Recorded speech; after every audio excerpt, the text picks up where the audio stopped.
4,300 black soldiers stood ready at the crater. Command removed them from the assault plan hours before the explosion. Their heroic actions were buried for decades. Now, the truth emerges. The United States colored troops were far more than symbolic gestures. Their ranks swelled to roughly 200,000 soldiers across the entire conflict. Within that force, one division had been singled out for something specific. General Edward Ferrero commanded approximately 4,300 troops in his division. 6 regiments served under him, the 19th through 31st units. Soldiers from Pennsylvania, Maryland, Ohio, and Indiana filled those ranks. They enlisted in 1864, knowing what that uniform truly meant, not protection. A target painted on their backs.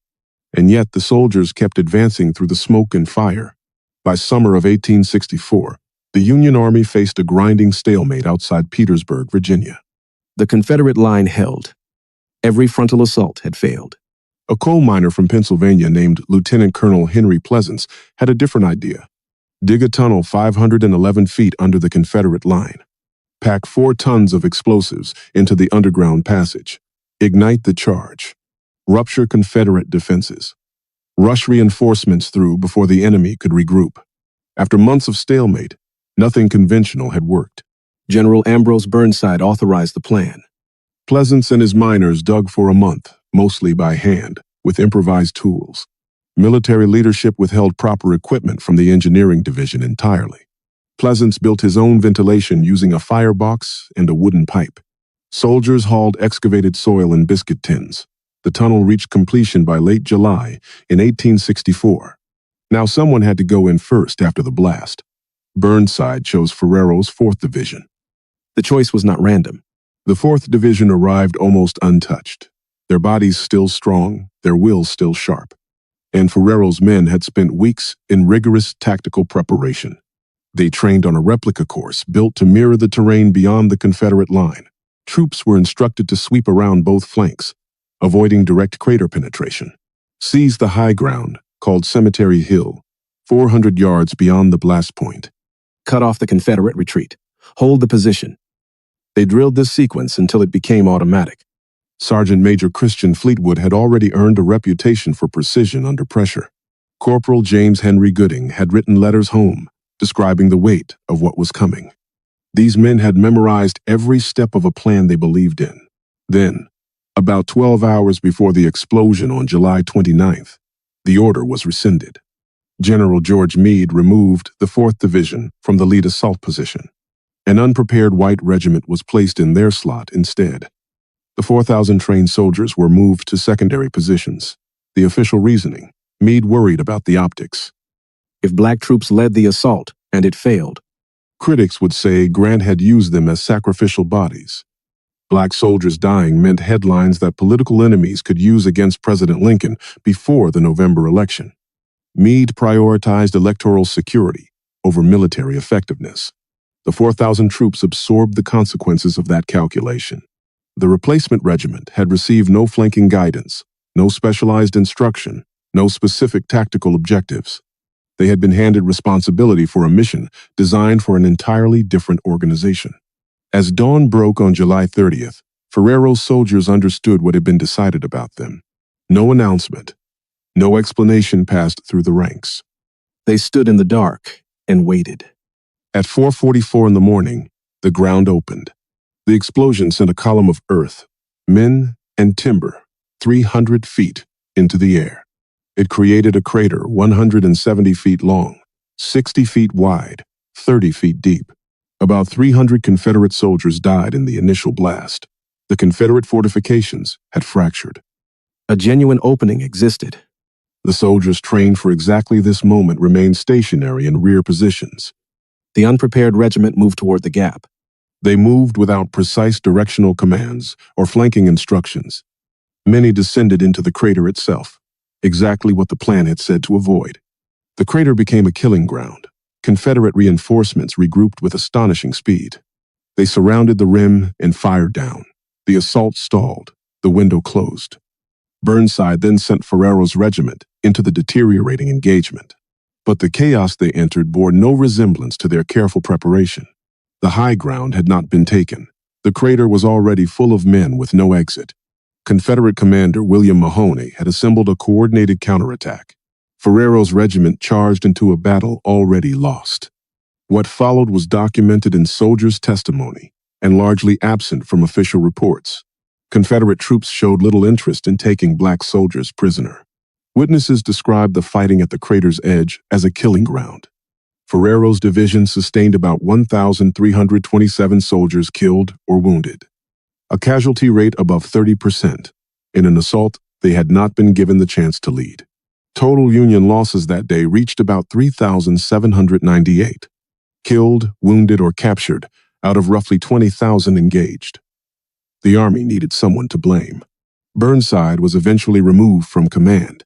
Military authorities opened an official inquiry into Ferrero's conduct. But the specific story of the 4th Division, what they had trained for, what they were denied, largely disappeared from the official accounts. General Ulysses Grant later testified before Congress. He called the decision to replace them a mistake he regretted. The official after-action report for July 30th was filed within 72 hours. It named a crater. It named the Confederate counterattack. It named the stalemate. The 4th Division's mission remained a ghost in the records. Here is where the story breaks. 2 separate records survive from that day, and they do not match each other. The first came from officers filing upward through command channels. The second came from enlisted men who testified before the Joint Committee on the conduct of the war. Commanders' dispatches described the 4th Division as sluggish and tardy. The soldiers' own accounts contradicted that version on specific points. Private Decatur Dorsey, Corporal James Henry Gooding, Sergeant Major Christian Fleetwood. These men left accounts. Those accounts survived. They contradict the official version precisely. The gap between those 2 versions is where the erasure lives. General Burnside told his version to investigators in the summer of 1864. He placed responsibility for the failed assault on the last-minute reassignment ordered by Meade. Meade submitted a separate account that same month. Meade placed responsibility on Burnside's management of the assault. 2 generals, 2 documents. Both pointed away from themselves. Neither addressed what the 4th Division had been told the night before the explosion. In December of 1864, the Joint Committee convened, months after the fighting had ended. One by one, they stepped forward to testify. Burnside, Ferrero, Pleasants. 4th Division enlisted men gave sworn statements to the committee. Their testimony described the moment the assault order changed in specific terms. Sergeant Major Fleetwood recalled soldiers assembled in darkness receiving the news through whispered messages. Not an official announcement.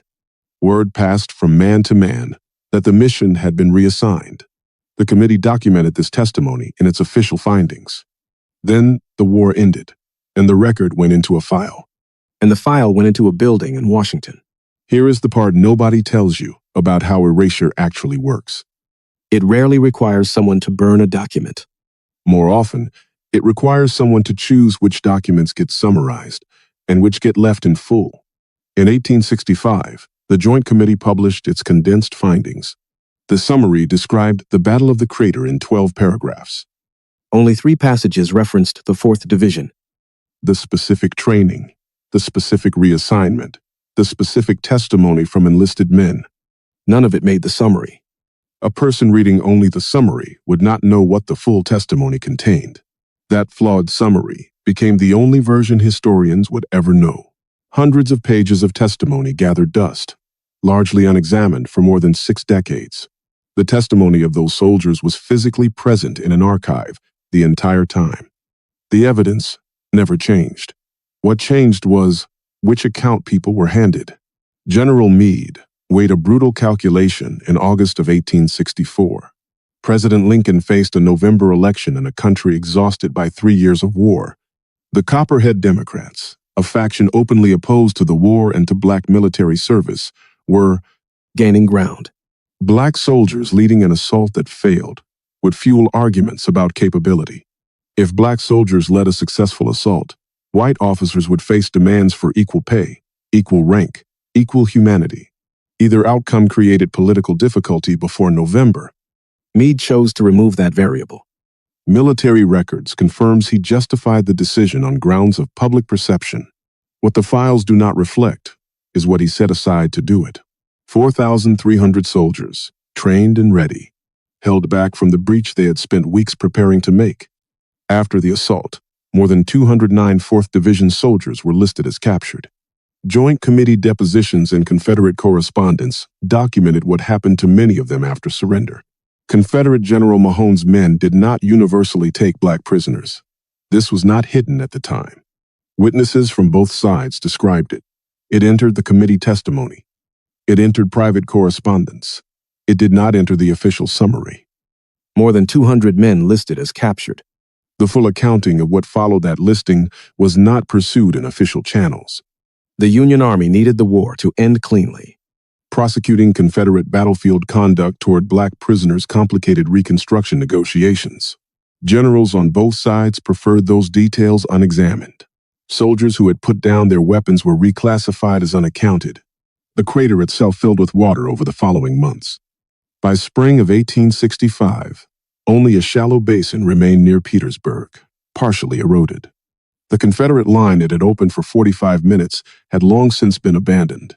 Hostilities ceased in April of 1865. Surviving 4th Division soldiers returned home. Some went back to Pennsylvania, some to Maryland, Ohio, and Indiana. They returned to communities that knew they had served. That was often where the knowledge stopped. No public ceremony named what they had prepared to do.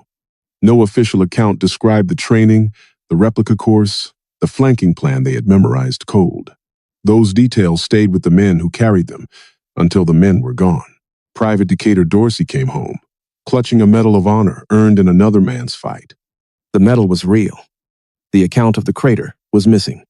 2 facts about one man, separated by what the record chose to preserve. Corporal James Henry Gooding, whose letters home trembled with the weight of this mission, did not come home at all. He died at Andersonville following the engagement. His letters survived, stored in the New England archive for generations. When researchers found them, those letters described the 4th Division's objectives with precision, not an abstraction. A specific assault, a specific plan, a specific promise the Army had made and then withdrawn. The documents were not hidden. They were simply sitting in a place most people had no reason to look. Here is the part that connects this to every archive you have never visited. The full Congressional investigation filled hundreds of pages. The published summary gave the crater 12 paragraphs and the 4th Division 3 lines. A person working only from mainstream histories would miss the gap entirely. They would have to go to the archive, pull the full transcript, compare page by page. Most people do not do that. Most people trust the summary. And the summary was written by politicians managing an active war, not by historians measuring a complete record. That is not a conspiracy. It is a description of how institutional memory works. The version that receives institutional support becomes the accepted account. The version sitting in an archive, intact and contradictory, waits for someone willing to look. Scholars Kevin Levin and William Marvel spent years doing exactly that. What they found was not new evidence. It was old evidence that had been sitting in plain sight. The sworn testimony of enlisted men from the 4th Division. Present. Intact. Specific. The gap between that testimony and the published summary was not a matter of interpretation. It reflected decisions made in 1865 about which pages would be turned. That structure, the one that made this calculation possible, demands clear examination. The Joint Committee was dominated by Congressional Republicans, with political relationships to the generals whose careers depended on how the battle was characterized. The summary accommodated that need. The full transcript did not. Burnside's career was damaged. Ferrero's reputation suffered. But the specific theft, experienced by 4,000 soldiers, stayed outside public discourse. It stayed in the file. The file stayed in the building. The building stood silent. Its doors closed to nearly all who might have entered. Educational programs were built from the condensed version, not the full source. The crater site became part of the Petersburg National Battlefield, ran by the National Park Service. Throughout the 20th century, site interpretive materials described the battle as a Union failure. The 4th Division appeared as a minor element in a larger collapse. The specific context, the training, the reassignment, the casualty rate above 30% was largely absent. The National Park Service updated its interpretive content in 2004. For the first time, the United States colored troops received substantive treatment at the site. That revision came 140 years after the battle. Those soldiers were long dead before the official account acknowledged what had actually been asked of them. Their descendants grew up in a country where the public record did not include the specific shape of What had been taken? They were told, in broad terms, that their ancestors had served. But without the specific shape of a theft, it is very hard to name what was stolen. In 2023, the Department of Defense completed a review of Civil War Medal of Honor awards. The review found a consistent pattern of under-recognition of Black service members across multiple engagements. Several awards were elevated posthumously. The men were gone. Their families held what remained, late recognition, hollow and necessary. The country adjusted its records, quietly, in the 21st century. The mechanism requiring that adjustment was identical to the mechanism producing the 12-paragraph cover story. Different era, different paperwork. The same choice about which version survives. Sergeant Major Fleetwood stood in formation in the dark on July 29th and heard the word move through the ranks. Not an official announcement, a whisper, man to man. He already had his orders memorized. He already knew the terrain. He had trained the sequence until it was part of his body. And then he stood there, in the Virginia dark, holding everything he had been prepared to do and had just been told he would not do. That moment is in the testimony. Specific. Sworn. Preserved. The crater outside Petersburg is still there. Walk its perimeter today and the ground still dips where 4 tons of black powder opened the earth. The plaque does not mention that the men trained for this mission were pulled from it the night before. That absence is not an oversight.